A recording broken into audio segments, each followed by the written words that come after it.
Hello दोस्तों, आपका छवि care institute पे स्वागत है। मैंने आपको भूगोल में पहले उसकी भारत की पूरी स्थिति, अक्षांशीय, देशांतरीय, कर्क और भारतीय मानक समय रेखा के बारे में पहले पढ़ाया है। आज मैं आपको एक नया टॉपिक शुरू करने वाला हूँ, जिसका इसमें हेडिंग डाली भारत की अंतरराष्ट्रीय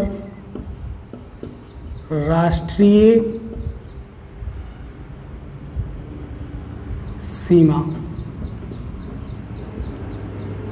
भारत की अंतरराष्ट्रीय सीमा। देखिए, अंतरराष्ट्रीय सीमा क्या होती है? जब एक देश दूसरे देश से स्थल के द्वारा या जल के द्वारा छूते हैं तो वह यानी वहाँ पे उस एरिया को ही कहते हैं अंतरराष्ट्रीय सीमा। उस एरिया को अंतरराष्ट्रीय सीमा कहते हैं, चाहे वो जल से हो चाहे वो स्थल से।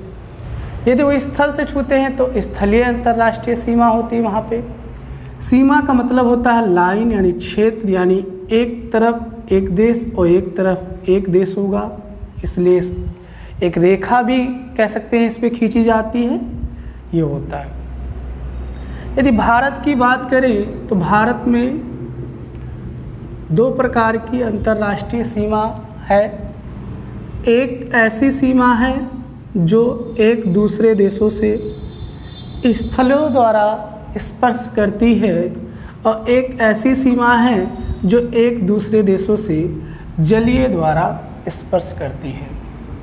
जलीय यानी एक तो है स्थलों द्वारा स्पर्श करती है, एक है जलीय स्पर्श करती है।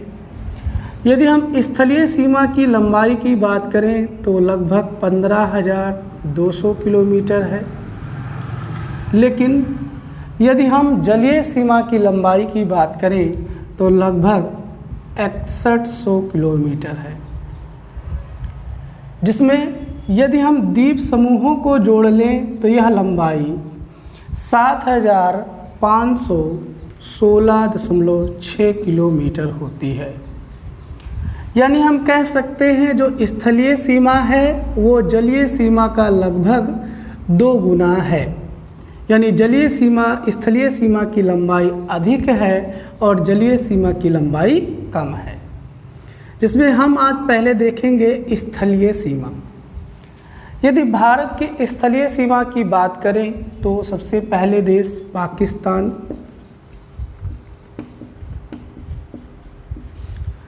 अफगानिस्तान,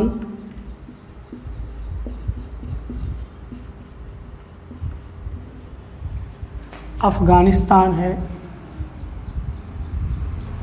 चीन, नेपाल, नेपाल के बाद आपका भूटान, म्यांमार, बांग्लादेश। ये सभी जो देश हैं वो भारत के साथ स्थलीय सीमा द्वारा जुड़े हुए हैं, जो कि देश है पाकिस्तान, अफगानिस्तान, चीन, नेपाल, भूटान, म्यांमार और बांग्लादेश। यानी देशों की संख्या 1, 2, 3, 4, 5, 6, 7 देश हैं जो भारत के साथ स्थलीय सीमा साझा करते हैं, जिसमें हम लोग क्रम वाइज देखते हैं विभिन्न देशों का कि कौन कौन से भारत के ऐसे राज्य हैं जो इनको स्पर्श करते हैं। इसको हम देख रहे हैं।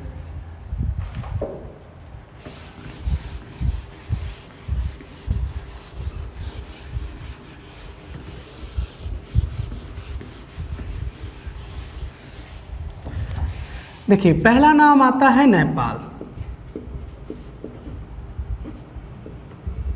नेपाल यानी वह राष्ट्र जो अब तक गुलाम नहीं हुआ है, जिसकी राजधानी काठमांडू है, और यह भारत का हमेशा एक मित्र राष्ट्र रहा है। नेपाल की बात करें तो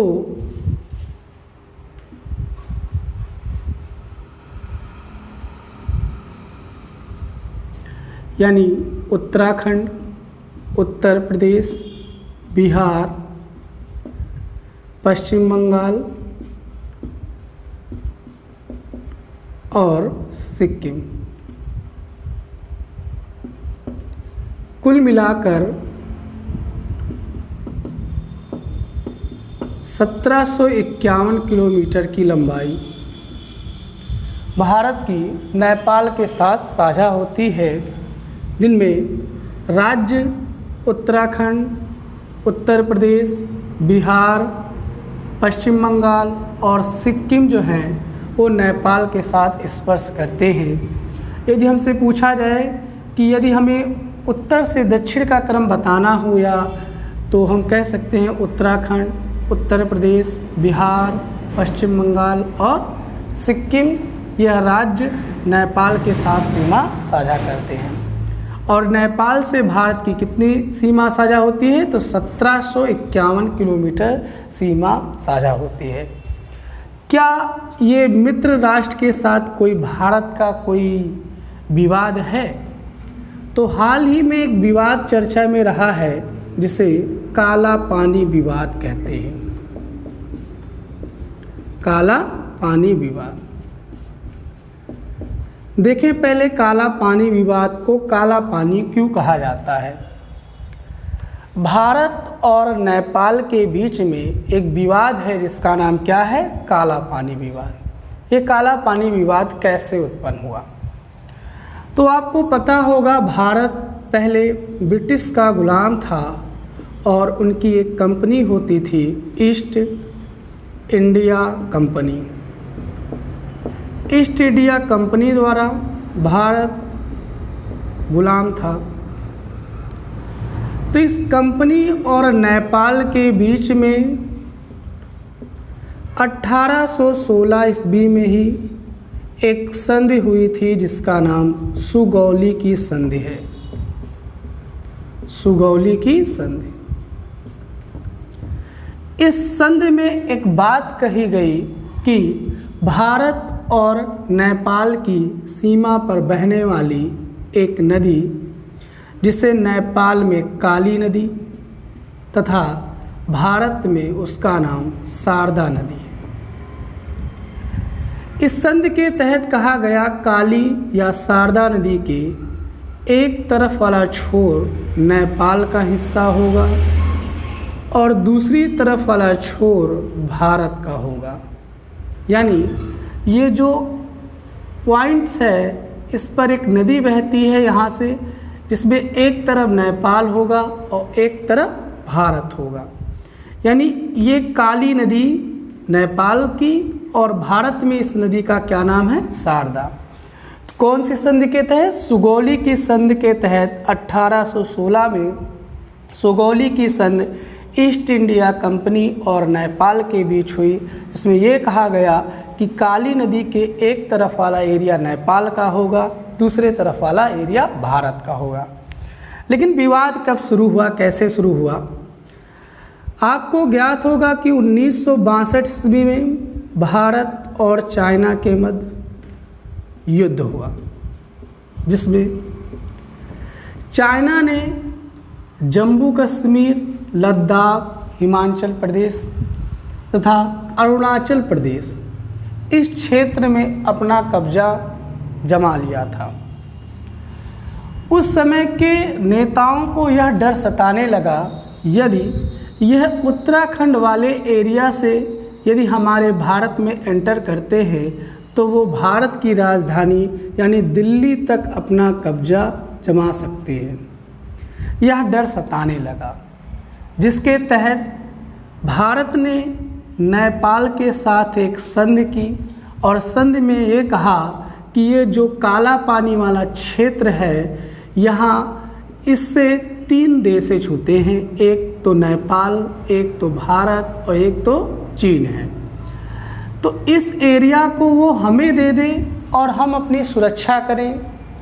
और ये 35 किलोमीटर स्क्वायर का एरिया था जिसे नेपाल ने भारत को दे दिया और भारत ने यहाँ पे अपनी सीमा लगा दी और चीनियों को खदेड़ा। और इस जगह जो मतलब खदेड़ा गया, ये 35 किलोमीटर का एरिया था। लेकिन विवाद तब हुआ जब जम्मू कश्मीर से 370 धारा हटा ली गई और भारत ने अपना एक अलग मैप जारी किया। उस मैप में यह जो एरिया नेपाल से लिया गया था उसको भी दर्शाया गया भारत का पिथौरागढ़ जिले के अंतर्गत, जिसमें नेपाल ने भी अपना मैप जारी किया, जिसमें ये वाले क्षेत्र को उसने दार्चुला जिले के अंतर्गत दर्शाया। अब हुआ क्या कि भारत ने तो अपना हिस्सा मानता है कि ये पिथौरागढ़ का एरिया है और नेपाल मानता है कि ये दार्चुला ज़िले का एरिया है। दोनों के बीच में एक विवाद है और वह विवाद एक नदी को लेकर है और उस नदी का नाम ही काली नदी नेपाल से है और इसीलिए इस विवाद का भी नाम क्या है? काला पानी विवाद। तो इस प्रकार भारत और नेपाल के मध्य एक विवाद है जिसका नाम क्या है? काला पानी विवाद। क्यों पनपा? आपने देखा ईस्ट इंडिया कंपनी द्वारा 1816 ईस्वी में सुगौली की संधि में यह तय किया जाता है कि काली नदी के एक तरफ नेपाल होगा, दूसरी तरफ भारत होगा और 1962 ईस्वी में भारत और चीन के मध्य युद्ध में ये एरिया हमें क्यों बहुमूल्य होता है और भारत के द्वारा हाल ही मैप में उसे दर्शाया जाना यह नेपाल और भारत के बीच में एक विवाद का हिस्सा रहा है और इसे काला पानी विवाद कहते हैं। आइए एक और देश के बारे में देखते हैं, सीमाओं के बारे में।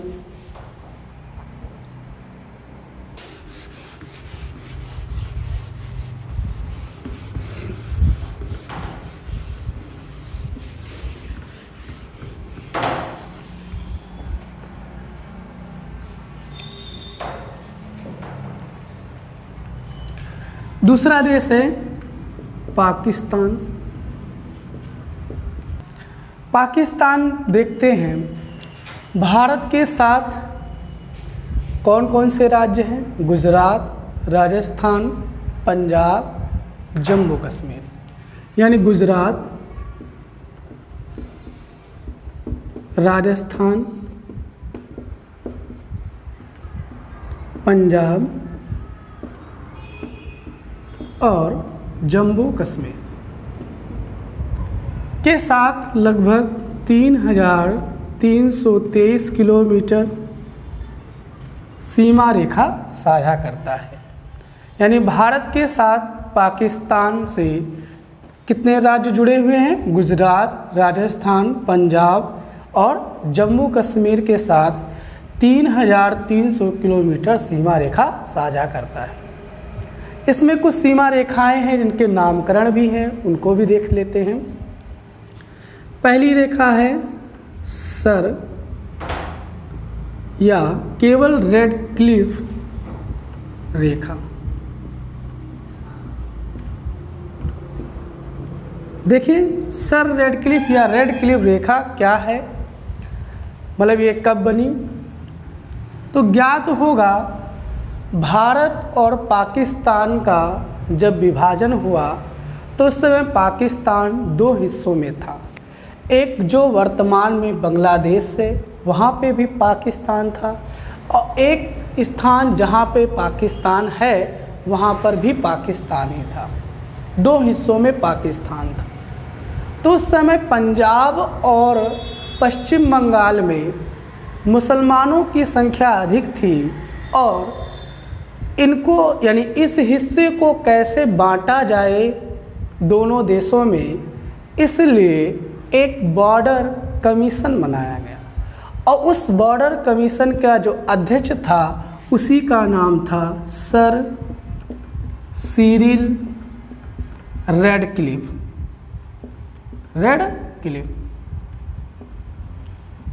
इस बॉर्डर कमीशन के अध्यक्ष सर रेडक्लिफ द्वारा भारत और पाकिस्तान के मध्य पंजाब और बांग्लादेश के मुसलमानों का अलग अलग बंटवारा किया गया, उन क्षेत्रों को बांटा गया, जिसमें पंजाब का कुछ क्षेत्र पाकिस्तान को दे दिया गया और बंगाल का भी कुछ क्षेत्र किसके साथ दे दिया गया, बांग्लादेश को दे दिया गया, पाकिस्तान को। और इस बंटवारे के जो गवाह रहे वो बॉर्डर कमीशन के अध्यक्ष, जिनका नाम सर सिरिल रेडक्लिफ रहे। इनके द्वारा बंटवारा 13 अगस्त 1947 को किया गया और इसीलिए उस रेखा का नाम सर रेडक्लिफ रेखा पड़ा। और इस रेखा कौन कौन से देश हैं, भारत और पाकिस्तान के मध्य है। अब किसने बंटवारा किया, क्यों किया, कब ये बंटवारा हुआ, इस रेखा का नाम सर रेडक्लिफ क्यों है, इसके बारे में आपको पता हो गया होगा। यानी बॉर्डर कमीशन के अध्यक्ष सर सिरिल रेडक्लिफ ने जनसंख्या के आधार पर 2 प्रांतों का बंटवारा भारत और पाकिस्तान में किया था, इसलिए इस बॉर्डर का नाम, इस रेखा का नाम सर सिरिल रेडक्लिफ पड़ा और यह बंटवारा 13 अगस्त 1947 को किया गया। अब देखते हैं क्या भारत और पाकिस्तान के मध्य विवाद है। तो आपको पता होगा शुरुआत से ही पाकिस्तान भारत का शत्रु राष्ट्र रहा है, तो विवाद तो होना ही स्वाभाविक है। तो अब देखते हैं कौन कौन से विवाद मुख्य रूप से सीमा रेखा को लेकर हैं।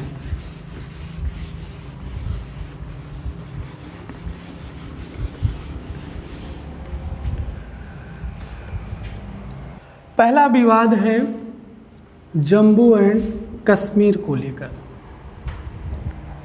देखिए विवाद क्या है, जैसे स्वतंत्रता के बाद जो विभिन्न प्रांत थे, स्वायत्त प्रांत थे, यानी जो जिस पर ब्रिटिश से गुलाम नहीं थे, वो तो प्रांत कहीं न कहीं भारत और पाकिस्तान में विलय हो गए।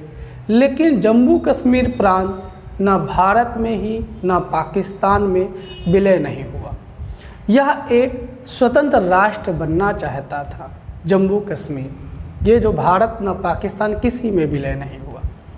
लेकिन स्वतंत्रता के बाद यानी स्वतंत्रता 1947 के बाद पाकिस्तान कबायलियों ने जम्मू कश्मीर के एक बहुत बड़े भूभाग पर अधिकार कर लिया, जिसमें जम्मू कश्मीर के राजा हरि सिंह ने भारत से मदद मांगी और भारत ने यह मदद के रूप में कुछ पाकिस्तानियों को, कुछ क्षेत्रों को हटाया और जो पाकिस्तान के द्वारा अधिकार किया गया क्षेत्र था और जहां तक भारतीय सेना के द्वारा अधिकार किया क्षेत्र था, ये दोनों तो जम्मू कश्मीर के अंतर्गत आए। लेकिन जो भारत के द्वारा अधिकार का क्षेत्र था वो भी कश्मीर के नाम से जाना जाता है, लेकिन उसे हम आज़ाद कश्मीर कहते हैं और जिसकी राजधानी श्रीनगर है। लेकिन जो पाकिस्तान के द्वारा जम्मू कश्मीर का जो क्षेत्र अधिकार किया गया था उसे हम गुलाम कश्मीर कहते हैं और उस गुलाम कश्मीर की राजधानी मुजफ्फराबाद है। इन दोनों क्षेत्रों के बीच में जिस सीमा रेखा का निर्धारण किया गया है इसी का नाम है LOC और इसी LOC का पूरा नाम है लाइन ऑफ कंट्रोल, जिसे सीज फॉर लाइन भी कहते हैं, सीज फॉर लाइन। तो पहला विवाद है पाकिस्तान और भारत में किस प्रांत को लेकर, जम्मू कश्मीर प्रांत को लेकर है और इसमें कौन सी रेखा गुजरती है, LOC, जिसे हम लाइन ऑफ कंट्रोल या सीज फॉर लाइन के नाम से जानते हैं। तो ये आपका पाकिस्तान का पहला विवाद है। आशा है आपको यह जो वीडियो ज़रूर समझ में आया होगा। अगले वीडियो में और भी देशों के भारत के साथ स्पर्श करने वाली सीमा रेखाएं तथा विवाद के बारे में चर्चा करेंगे। धन्यवाद।